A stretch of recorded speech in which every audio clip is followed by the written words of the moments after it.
we find ourselves on the deep blue waters off Nagapattinam, a sacred port in the ancient Chola kingdom. Here lived Adipatthar, a fisherman of the Parathavar community. He lived by a powerful vow. The very first catch of his day, his D, would be offered back to the ocean. Consecrated to Lord Shiva, no matter its kind, size, or value. Adipathar's devotion was absolute. The very first creature to enter his net was considered the Lord's portion. This relentless dedication was his form of austerity, the physical penance performed with every single haul every single day while chanting the holy Panchakshara Mantra. Mat Ivia, many times the first catch was the only one he would make all day. Sometimes it was a fish of enormous value that could have fed his family for weeks. Adipatthar and his loved ones faced profound poverty and hardship, yet his spiritual resolve never broke.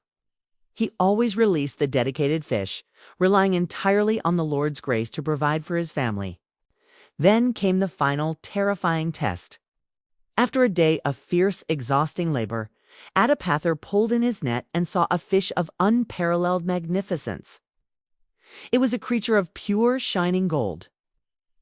This golden fish was a treasure beyond all measure, glowing with a divine, otherworldly radiance. The other fishermen on the boat cried out, pleading with him.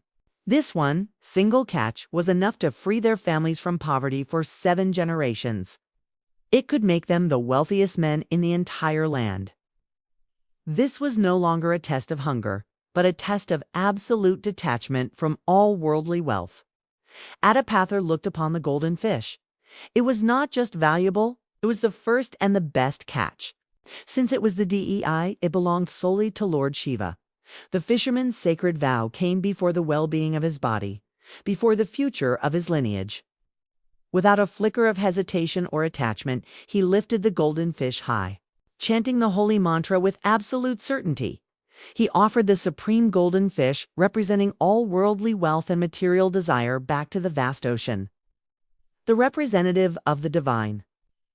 He completed his vow perfectly, achieving the ultimate state of sacrifice by relinquishing infinite gain for the purity of his devotion. At that very moment of ultimate sacrifice, Lord Shiva, accompanied by the goddess Parvati, appeared in the heavens, showering blessings upon Adipatthar.